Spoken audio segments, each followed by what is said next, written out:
Dados todos estes recados, eu convido a igreja a abrir a Bíblia comigo em Lucas capítulo 7.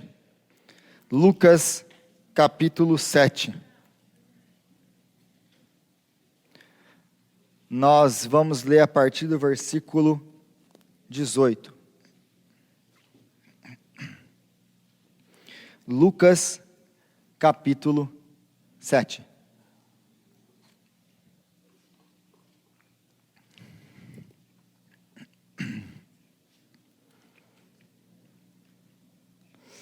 Creio que todos acharam. Se você vê alguém do seu lado aí que não tem Bíblia, você compartilha sua Bíblia aí. E diz assim a palavra de Deus: Os discípulos de João contaram-lhe todas essas coisas. Chamando 2 deles, enviou-os ao Senhor para perguntarem: És tu aquele que haveria de vir, ou devemos esperar outro?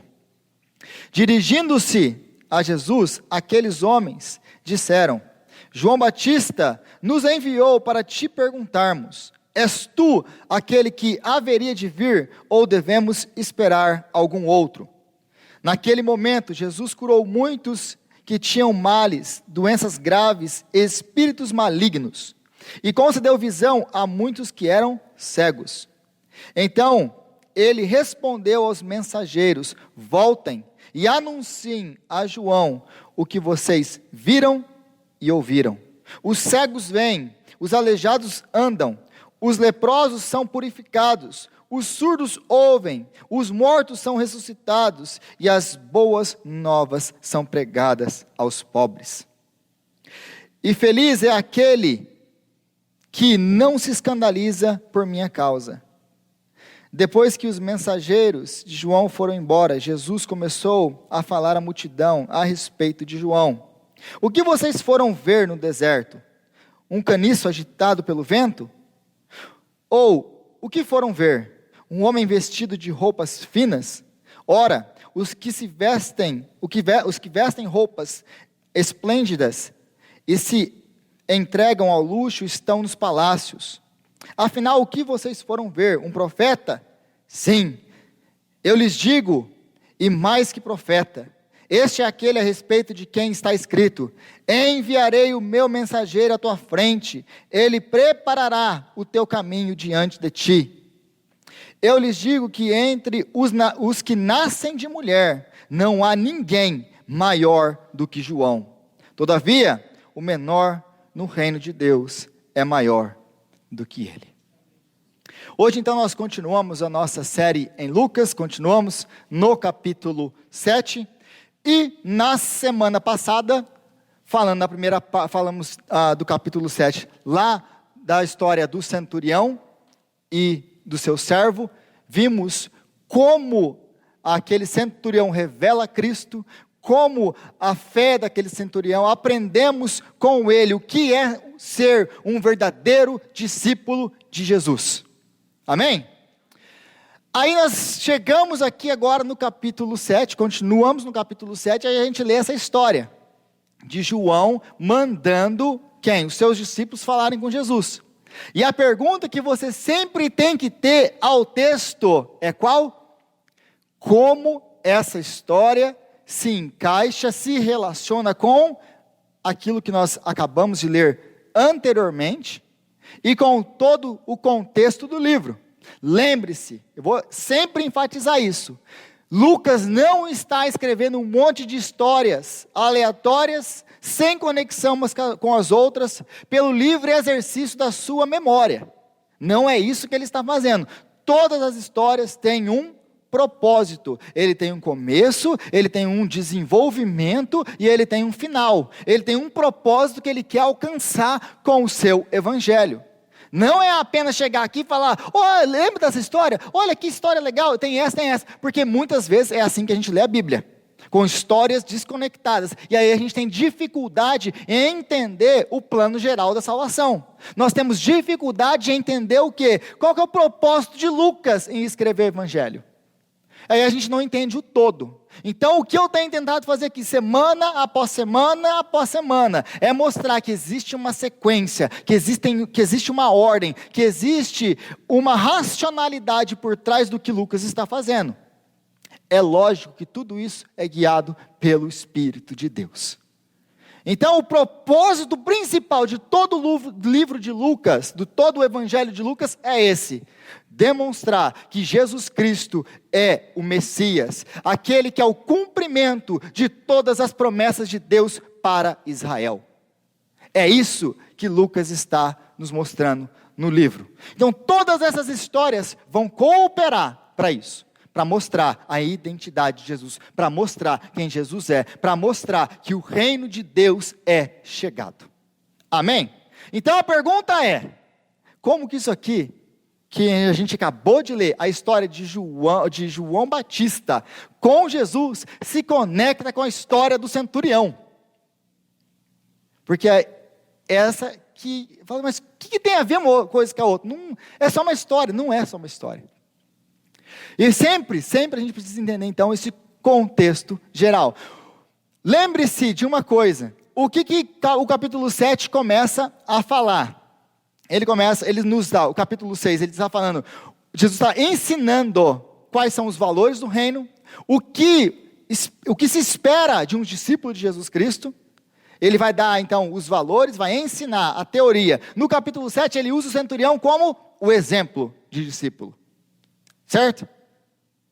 Então esse centurião, mais uma vez, ele é um cidadão romano, ele é um soldado romano em território israelense, ele é um homem estrangeiro, mas note que em nenhum outro lugar no Novo Testamento você vai ver a reação que Jesus teve com a fé desse centurião, em nenhum outro lugar. Aliás, o que Jesus geralmente, ele se volta para falar de fé, quando ele vai falar de fé, ele vai exortar pela falta de fé. Se você conhece as histórias do Novo Testamento, você vai ver que regularmente ele chega nos apóstolos e fala o quê? Ó homens de pequena fé, por que duvidais? Isso é normal. Isso é normal no Novo Testamento, é normal nos Evangelhos. Ele sempre está fazendo o quê? Exortando os apóstolos por causa da falta de fé deles. Mas aí a gente tem esse cidadão romano, esse homem que não é de Israel, que demonstra uma fé que Jesus mesmo diz, e nem em Israel vi tamanha fé. Agora, então, esse é um homem fora de Israel, que talvez conheça um pouco das promessas, talvez seja um samaritano, como eu argumentei na última semana, mas é alguém que está fora, é alguém que está alienado, é alguém que está fora da aliança com Deus. Lembra que judeu e samaritano não se dá. O que é samaritano? Samaritano, não, gente, samaritano não é nem gente. Então ele é um cidadão, ele é a raça mais odiada, porque se ele é samaritano, ele é odiado. Se ele é samaritano, cidadão romano, só Deus na causa. Mas esse samaritano, cidadão romano, esse homem odiado, ele tem uma fé que maravilha até Jesus. Aí agora a gente tem quem? A gente tem João. Olha como esse texto acaba. Olha o que Jesus acaba no versículo 28 dizendo de João: dos nascidos de mulher, ninguém é maior. Olha o que Jesus fala de João. João, o grande profeta, João, aquele que obedece o Senhor, João, aquele que foi profetizado, João, aquele que batiza pessoas, que prega o arrependimento, que exorta, o grande profeta de Deus, o último profeta, o precursor do Messias. O que Lucas está fazendo aqui, ele está fazendo um contraste entre a fé, a grande fé de um homem fora de Israel, de um homem fora dos parâmetros religiosos, de tudo aquilo que eles achavam bom, e colocando agora o grande profeta com dúvida. A fé do homem que mal conhece a lei, que mal conhece o judaísmo, que mal conhece a religião judaica, em contraste com a fé daquele que é o grande profeta do judaísmo. É isso que ele está fazendo aqui. Então você vê duas pessoas completamente diferentes. Alguém de fora e alguém que é muito importante dentro. O de fora que tem uma fé que todos nós deveríamos ter, e o de dentro que deveria ter a fé sólida é a pessoa que duvida. É isso que Lucas está nos mostrando aqui. Então é assim que se conecta. Então, o que acontece aqui é, se João, o maior de todos os profetas, o homem que viu, apresentou, tocou, batizou Jesus, passou por momentos de dúvidas, o que você acha que vai acontecer comigo e com você? Se João, porque se você vê, Jesus não estava brigando com João, Jesus ele não exorta João, Jesus, a dúvida de João, a falta de fé de João, é uma coisa natural, e Jesus entende isso. Jesus vai responder João para trazê-lo de volta. Então, se João passou por isso, você acha que você está isento de passar por isso? De maneira nenhuma. Aliás, gente, se você nunca passou por isso, vai por mim, você vai passar. Não quero te desanimar não, mas você vai passar. Vai ter tempo de dúvida.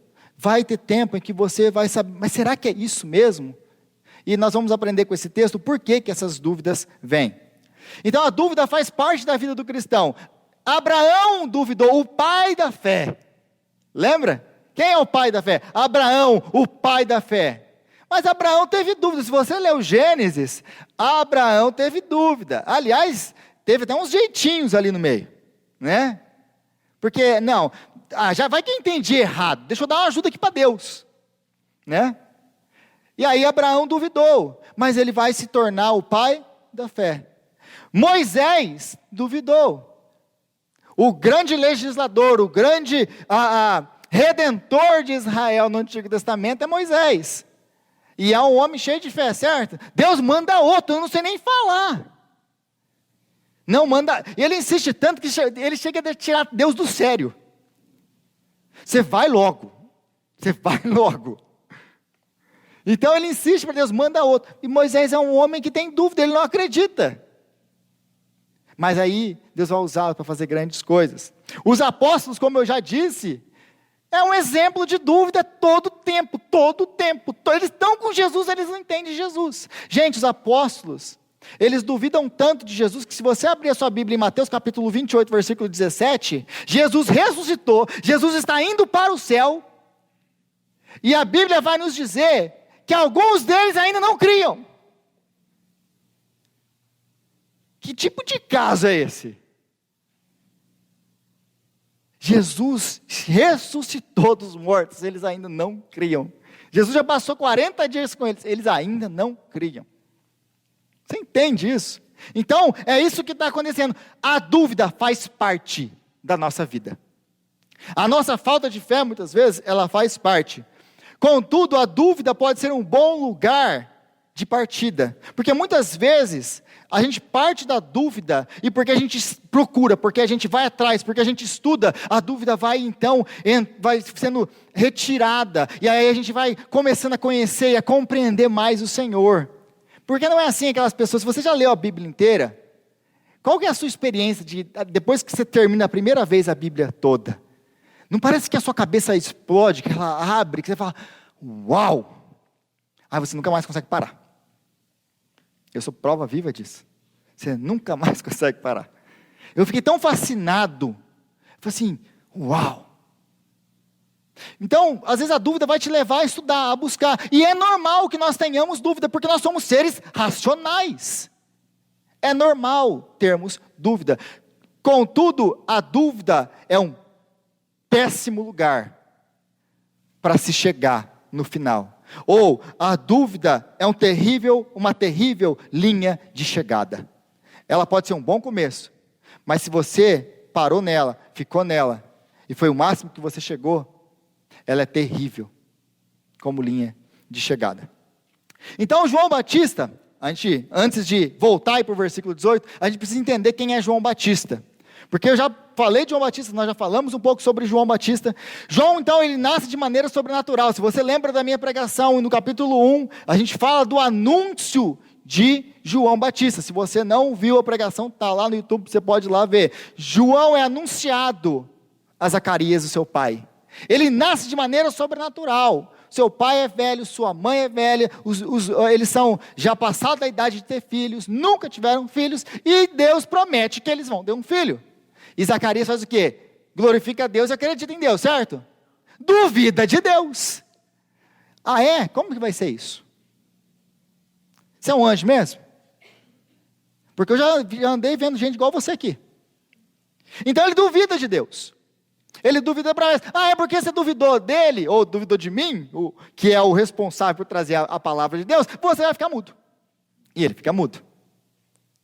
Toma cuidado com o que você pede para Deus, quando você coloca Deus à prova. Ah, Deus me dá uma prova? Ah, vou te dar, seu infeliz. Você vai ficar mudo. Você vai aprender a parar de pedir besteira. Então, João, ele é o profeta que foi prometido de Deus.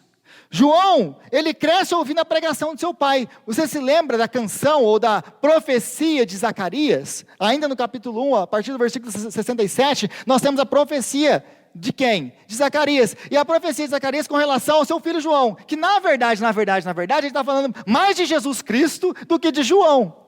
Ele fala de Jesus, falando que Jesus vai trazer o reino, que vai libertar dos inimigos, e etc. E no final ele João, você vai ser o precursor, você vai ser o introdutor, aquele que vai introduzir Jesus. É basicamente isso que ele fala de Jesus. Também, se você quer ver essa pregação, também está disponível no YouTube. Então, João sabia que Jesus era o Messias. Se você lembrar de João, capítulo 1, 29, o que ele fala de Jesus quando ele vê Jesus? Eis o Cordeiro de Deus, aquele que tira o pecado do mundo. Então, João sabe quem é o Messias. Ele tem um encontro com o Messias. Lembra que ele se recusa a batizar Jesus? Fala assim, mas eu que tenho que ser batizado por você. Ele fala, não, vamos fazer assim para a gente cumprir toda a lei. Então, ele entende quem é Jesus. E aí isso vai ser, Mateus, Marcos, vão falar também desse texto, vão falar desse batismo, desse encontro de João com Jesus. Então, João era o pregador do julgamento de Deus, porque se você lembra do capítulo 3, a pregação tranquila, suave de Jesus, de João, com aquelas pessoas que estão ali vendo ele. Qual que é a pregação suave de João? Imagina que você chega aqui à noite, e eu vou pregar. E para algumas pessoas eu sou muito radical, não sei porquê. E eu chego aqui para vocês e falo basicamente assim: raça de víboras, quem disse que vocês escaparão do inferno? Demonstrem frutos de arrependimento, para que vocês não vão para o inferno. Se arrependam, creiam. E ele desce a lenha. Então João é aquele cara tranquilo. Você quer falar de radical? Dá uma olhadinha em João. Então João é o pregador, não tem misericórdia com João. Ele prega o julgamento, a ira de Deus. É isso que ele prega. Ele prega, arrependam-se, por quê? Porque o Messias está vindo, o reino de Deus está chegando. Ai de vocês, se vocês não se arrependerem. Vai tudo para o inferno. Essa é a pregação de João. E ele está errado? Não, ele não está errado. E aí ele continua. Ele é tão radical que ele vai fazer o quê? Ele vai confrontar governadores, porque ele confronta Herodes. Ele acusa Herodes. Gente, que Herodes tem? Herodes não é nem judeu, Herodes não é nada, ele é uma mistura lá. E ele vai confrontar o governador, você é um pecador. Esse é o casamento aí. Aliás, Herodes casou com a sobrinha dele, que era casada com o outro já. E aí, João não fica quieto, vai lá e bate de frente com o cara. Você está em pecado. O que o cara faz? O que o Herodes faz? Manda ele para a cadeia. Manda ele para a cadeia. Então é aqui que nós encontramos João, no capítulo 7. Aonde? Preso. na prisão. É aqui que nós encontramos ele. Então, aí no versículo 18, ele está na prisão.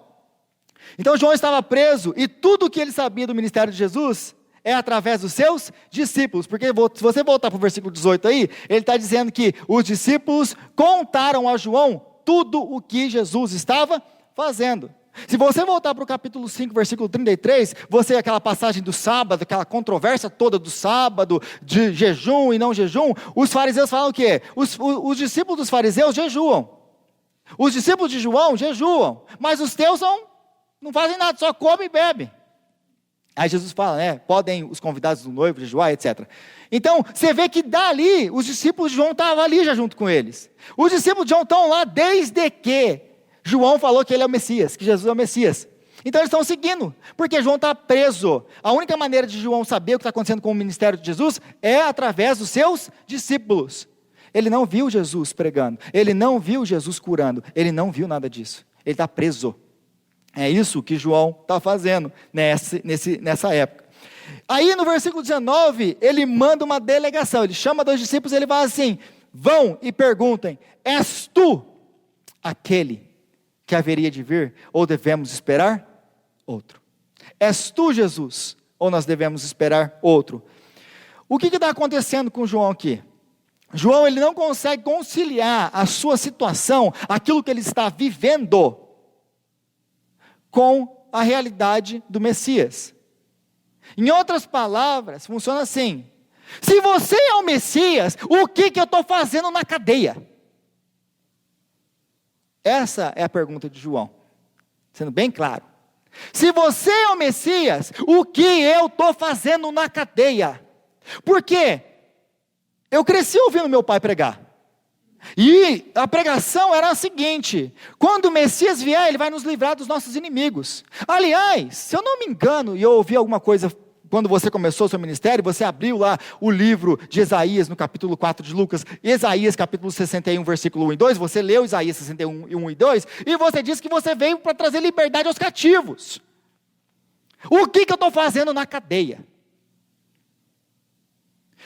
Você veio para subjugar os nossos inimigos, para libertar Israel, para trazer um tempo de pureza espiritual, é isso que eu estou pregando, arrependimento.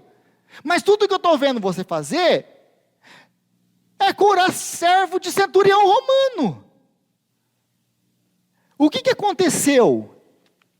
Eu estou servindo a Deus com fidelidade, eu estou fazendo aquilo que Deus quer que eu faça, e olha o meu final, é isso que eu ganho? Eu vou para a cadeia?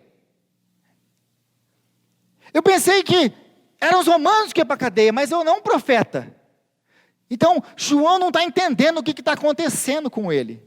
Se você é o Messias, eu sou o profeta, que trouxe as boas novas de que você estava chegando, o que eu estou fazendo preso, Jesus? Essa é a pergunta de João, nesse capítulo. Ele não consegue entender qual que é a relação do seu sofrimento com o ser fiel a Deus. Ele não consegue entender isso. E por que não? Porque por causa do sofrimento e das falsas expectativas. Ele não consegue entender Jesus por causa do seu sofrimento e das suas falsas expectativas. Então, de onde vem a nossa falta de fé? De onde vêm as nossas dúvidas com relação ao Senhor? Em primeiro lugar, elas vêm das tragédias pessoais que nós passamos. Elas vêm dos momentos escuros da alma, elas vêm dos nossos sofrimentos que nós passamos na vida, porque todos nós passamos por sofrimentos. E olha, e para, e pensa na sua fé, na sua caminhada até hoje, quais são os momentos que você duvida do Senhor? São nos momentos que nós passamos pelos sofrimentos, são nos momentos que nós não entendemos o que Jesus está fazendo, são nos momentos em que nós olhamos para a nossa vida e não faz sentido, e nós começamos a questionar Jesus. Mas também eles nascem, em segundo lugar, das nossas falsas expectativas com relação a Jesus, com relação a Deus. Da nossa falta de entendimento completo de quem é Jesus e para que Ele veio. Porque nós criamos falsas expectativas, então nós começamos a duvidar de Jesus. Então a dúvida nasce do sofrimento. João então havia pregado, obedecido, sido fiel em tudo. E onde a sua fidelidade levou ele? Para a cadeia. E depois da cadeia um pouquinho, porque Herodes não queria matar ele naquela hora, porque ele era muito popular. Sabe aquele cara que tem 5 milhões de seguidores no Instagram? Era João. Talvez para um cara normal, para uma pessoa famosa, 5 milhões é muito, mas para um pregador, você tem aí quando você é muito, muito, muito famoso, você tem uns 700 mil aí. Então 5 milhões, gente, o cara está explodindo. Então esse era João. João era muito famoso. Então Herodes não quer matar ele. Porque Herodes queria ganhar o favor do povo. Político, gente. O típico político. Então não quer matar ele. Então tem que deixar ele um tempinho na cadeia. Para depois matar ele. E aí você sabe qual que é o final da vida de João. Quando a filha da mulher dele vai dançar. Ele gosta daquilo. O cara é um pervertido. E aí ele vai lá e oferece para ela. Me pede o que você quiser. E o que ela pede? A cabeça de João Batista. Então eles trazem a cabeça de João Batista no prato. Então a pergunta é: Jesus, eu sou fiel. E eu estou na cadeia. Jesus, eu sou fiel. E eu vou perder minha cabeça. É isso que vai acontecer comigo. Então, você consegue imaginar o que está passando na cabeça dele? É a mesma coisa que passa na sua cabeça, muitas vezes, quando você está passando pelas mesmas coisas que ele está passando. Porque você consegue se simpatizar com o que João está passando aqui. Não consegue? Porque essa é a sua vida, essa é a minha vida. Muitas vezes nós não entendemos o que Jesus está fazendo. Então, se você é aquele, porque eu estou passando por isso, é isto que eu ganho em te servir? Não é essa a pergunta que a gente que geralmente serve a Deus na igreja. Não é essa a nossa pergunta? Deus! Dá aquela vozinha, né, né? Essa é um bode.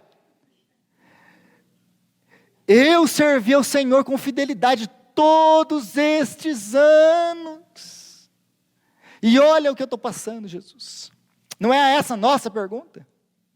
Essa é a pergunta de João aqui. Essa é a pergunta de João. Então, ele manda essa delegação perguntar: és tu aquele? E a nossa pergunta é também, por quê? Porque muitas vezes é assim que a gente vai para Jesus. Muitas vezes é assim que nós chamamos pessoas para Jesus. E aí a pessoa vem para Jesus e vem para a igreja com que cabeça? És tu aquele? Qual aquele? Aquele que vai resolver todos os meus problemas? És tu aquele? Qual aquele? Aquele que vai me dar um emprego novo? Um casamento? Aquele que vai me dar saúde? Aquele que vai me dar riqueza? Aquele que vai me dar... Aquele que vai me amar? Que nunca vai me julgar? Que vai me fazer sentir bem? Você é aquele, Jesus. Porque muitos de nós chegamos na igreja dessa maneira. Você é aquele. E tem muita gente aí fora fazendo essa pergunta. Você é aquele? Aquele que vai me satisfazer? Então, nós sempre estamos à procura desse tipo de Jesus, aquele que vai nos satisfazer. Então a dúvida é a nossa inabilidade de lidar com as situações adversas, quando nos consideramos pessoas justas e boas. Então as tragédias da vida nos fazem duvidar do amor de Deus. O que é a dúvida? O que é a falta de fé? É quando nós passamos por esses momentos de sofrimento, de tragédia, que nós não sabemos como explicar, e nós não sabemos lidar com isso. Então a gente tem que achar alguém para responder pelas nossas tragédias. E sempre é quem? É Deus. Deus tem costa larga, a gente pode jogar toda a culpa nele. Porque toda a culpa do homem é de Deus. Tudo que o homem faz de errado é culpa de Deus. Então, esse nosso problema... E aliás, por que a gente só faz isso com Deus? Porque a gente se acha bom e justo. Porque essa é a perspectiva de João. João, quem é João? Eu sou o profeta de Deus, eu sou fiel ao Senhor, eu prego a palavra, eu ando nos caminhos, eu obedeço, eu faço, eu sou. Então se eu sou, por que eu estou passando por isso aqui? Essa é a religião. Esta é a proposta da religião. Contudo, Jesus não veio para a religião. Jesus veio inaugurar algo completamente diferente. Todas as vezes que você se achar justo, bom, aquela pessoa que merece, todas as vezes que você passar por sofrimentos, o sofrimento vai ter esse efeito na sua vida. Porque você acha que Deus te deve alguma coisa. É por isso que nós passamos pelos sofrimentos, nós questionamos a Deus. Deus, se você é bom, por que você está deixando eu passar por tudo isso aqui? Porque a gente se acha bom. E como que o Novo Testamento cura isso? Como que o Novo Testamento cura a religiosidade? Ensinando a graça. E a gente tem um conceito muito errado do que é graça, gente. Porque tem tudo de falar graça, graça, graça, graça. Graça é favor imerecido. Sim, graça é favor imerecido. Você entendeu já o que é favor imerecido? Graça é Deus não nos fulminar, pecadores como nós somos, por causa do nosso pecado. Isso é graça. Ele vai ter misericórdia de nós e agir com graça, nos dando aquilo que nós não merecemos. É nos dar aquilo que nós não merecemos. Ninguém merece nada de Deus. É assim que o Novo Testamento lida com religiosidade, lida com o religioso. Você não merece nada. Eu não mereço nada. E quando então a gente entende quem nós somos diante de um Deus santo, nossos problemas com sofrimento e acusação a Deus são curados. Porque aí a gente entende que eu estou passando pelos sofrimentos, e aí você pensa assim, mas eu merecia muito mais. Eu merecia muito mais. O fato de eu ter um teto na minha cabeça, o fato de eu ter comida, o fato de eu estar ainda respirando, é graça de Deus. Então, glória a Deus porque eu estou respirando. A nossa religiosidade é curada quando a gente entende quem Deus é e quem nós somos. É isso, e é assim que o Novo Testamento trata a cura, traz a cura do religioso. Em segundo lugar, as falsas expectativas. O que nos leva à dúvida, o que nos leva à descrença, são as nossas falsas expectativas. Ou a visão incorreta de quem é Jesus. Por quê? Porque João tem na cabeça dele, gente, e todo Israel, aliás, tem na cabeça deles um padrão de Messias. Eles acreditam que o Messias virá. E aliás, se você for estudar o contexto todo do Novo Testamento, não existe uma única linha messiânica. É uma variedade, uma confusão que nem os judeus se entendem sobre isso. Não é, a gente pensa, cristão, pensa que eles só acreditavam nesse tipo de Messias. Tem vários tipos de Messias. Então eles têm uma caixinha com os boxinhos que você checa, sabe? Quando você vai lá no médico, tem aquelas... Você é o quê? Você é isso. Você é isso. Não, você não é. Você tem que deixar os livres, as outras não, as caixinhas. Então eles têm a caixinha dele para checar o Messias, para ver se o Messias é aquele Messias mesmo. Então, Jesus ele não checa essas caixinhas deles. Aí eles falam, não, mas ele não é o Messias. Por quê? Porque ele não está no nosso padrão.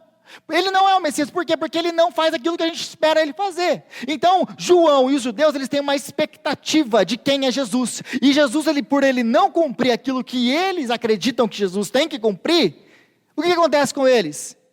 Eles caem em dúvida, eles caem em falta de fé. Toda vez que você criar expectativas com relação a Cristo, que não são de Cristo, você vai sofrer. Um exemplo. Eu venho para vocês aqui todo domingo e prego para vocês o seguinte: você consegue, em você tem a força, Deus te ama, Deus te fez cabeça e não cauda. Eita poder, fala mais, Rodrigo, não é? Sim ou não? Aí a igreja vai começando até, os irmãos começam até a levantar dos bancos. É agora, oh glória, você estava esperando esse momento. Revela, fala vaso. Aí eu vou te falando essas coisas, e falo, Deus tem uma bênção para você, Deus quer prosperar a sua vida, e Deus vai te dar, e Deus vai fazer, e Deus vai acontecer, aleluia! Eu recebo. Só que aí, gente, você vai lá para fora, e você vai viver num mundo caído, dominado pelo pecado, onde a gente está se explodindo uns aos outros diariamente. Onde a gente vive o pânico da guerra todo dia. Onde a gente vê pai matando filho, filho matando pai. E aí, você vem aqui na igreja e me ouve pregar essas coisas. E aí alguma dessas coisas chega na sua casa. O que vai acontecer com a sua fé? Quando isso acontecer na sua vida, cadê a prosperidade? Cadê aquilo que ele me falou? Cadê o retorno financeiro que eu apliquei na igreja? Porque ele falou que se eu semeasse, eu ia colher 100 vezes mais. Eu estou mais pobre 100 vezes agora. O que vai acontecer com você? Quando você escutar essa farsa, esse evangelho falso que não é evangelho, quando o sofrimento chegar na sua casa. O seu amor por Jesus, eu tinha um patrão meu que falava assim, o casamento casou, acabou o dinheiro, o amor voa pela janela. É basicamente isso com o evangelho da prosperidade. Quando tem dinheiro, está indo bem. Faltou dinheiro, a fé, o amor a Jesus vai embora. Então é isso aqui que ele está falando. É isso aqui que está acontecendo. Quando nós temos a expectativa errada com relação ao quem Jesus é, para que ele veio. Jesus, ele não veio para engordar a sua conta financeira. Jesus veio para te salvar dos seus pecados. A riqueza que você tem não é para esse mundo. A riqueza que você tem está guardada nos céus, onde a traça e a ferrugem não corroem. E é sua para sempre. Jesus veio para te tornar co-herdeiro com Ele. Jesus veio para dividir a sua riqueza com você. Ele não veio aqui para te dar fama, prosperidade, riqueza e saúde. Ele pode te dar essas coisas? Pode. Não tem nada de errado com isso. Sabe por que nós muitas vezes não recebemos essas coisas? Porque o nosso coração está nessas coisas. E Deus não divide a glória dele com ninguém. E tem muita gente que vai ter que morrer pobre. Desculpa, meu irmão, você vai ter que morrer pobre. Porque se Deus te der um carrinho que seja, ô Senhor, você sabe, eu vou comprar tudo lá no Valadares. Vocês gostam, né? Então as falsas expectativas nos fazem o quê? Cair na falta de fé. Então nós fazemos o mesmo que João, quando não entendemos quem Jesus é. Então é importante você ter o quê? A visão correta de quem é Jesus. Gente, se você não percebeu ainda, dos principais temas do Novo Testamento é esse. Você vai sofrer. E eu vou te preparar para sofrer. E no meio do seu sofrimento, você poder contar com a poderosa mão do Senhor que não te abandona. Porque uma coisa que eu chego aqui, eu prego, você vai sofrer, você vai chegar lá fora. E esses dias eu escutei de um casal da igreja, falando isso, não, a gente foi preparado para esse momento. Como que vocês estão? Não, a gente foi preparado, a gente tem sido preparado para esse momento, domingo após domingo na igreja. Eles estavam passando por um momento de sofrimento. Não, a gente sabe o que esperar nessa hora, mas a gente sabe que nada disso muda o que Jesus fez por nós e quem nós somos em Cristo Jesus. Essa é a pregação do Evangelho, esse é o Evangelho que muda de vida. No meio dos seus sofrimentos, você vai se agarrar a Cristo. Então, essa é a pergunta, muitas vezes, das pessoas aí fora. Se Deus é bom, por que crianças morrem de fome? Se Deus é bom, por que pessoas morrem com câncer? Se Deus é bom, por que pessoas boas são atingidas por coisas ruins? O grande problema dessa frase é porque existe uma falta de conhecimento de quem é Deus e de quem nós somos. E no dia que nós entendemos quem é Deus e quem nós somos, gente, a nossa vida se simplifica muito mais. Porque nós paramos de culpar a Deus por aquilo que Ele não tem culpa. E nós passamos a enfrentar a vida com outros olhos. E colocar o nosso coração onde ele tem que estar, que é no trono. E aí Jesus faz os milagres e volta. Voltem e anunciem para João. Ele faz aqueles milagres. Para que Jesus faz os milagres? Para mostrar que Ele é o Rei. Que o reino é chegado. E se o reino é chegado, todo reino tem um rei. O rei está aqui. Sim, João, eu vim para libertar os cativos. Sim, João, eu vim para curar os cegos. Eu vim, João, para inaugurar. Porque, gente, o que os milagres de Jesus estão fazendo? Os milagres de Jesus estão fazendo o quê? Eles estão revertendo os efeitos do pecado no homem. Porque o pecado fez o que com o homem? Destruiu o homem. E nós passamos pelo que nós passamos por causa do pecado que age em nós. Então Jesus vindo e intervindo, Jesus vindo reverter a cegueira, Jesus vindo curar o paralítico, Jesus vindo ressuscitar o morto. O que ele está fazendo com isso? Ele está demonstrando o poder criador de Deus em Gênesis capítulo 1 e 2. Ele é o Deus que restabelece, ele traz ordem ao caos. Ele está revertendo o efeito do pecado. O que Jesus está falando para João é: eu vim inaugurar o novo de Deus. Eu sou Deus. E eu vim para trazer o novo.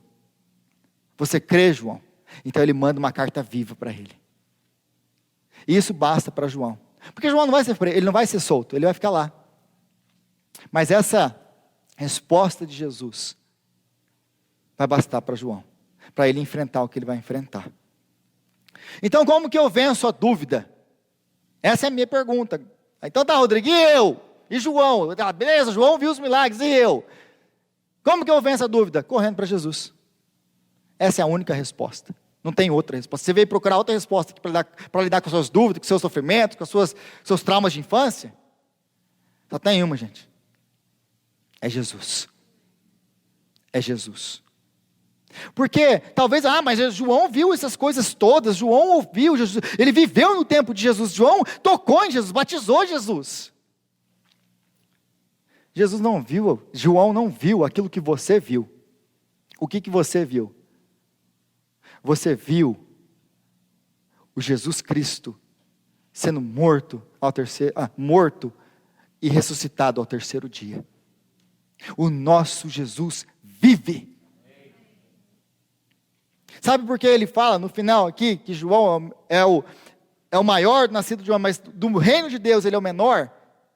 Porque ele é o último, ele está encerrando um período, vai começar um período novo, o período da graça de Deus, aonde todo crente agora é templo de Deus, todo crente agora tem o Espírito Santo habitando nele. É por isso que ele vai falar que você é maior do que João, porque o Espírito Santo de Deus habita em você.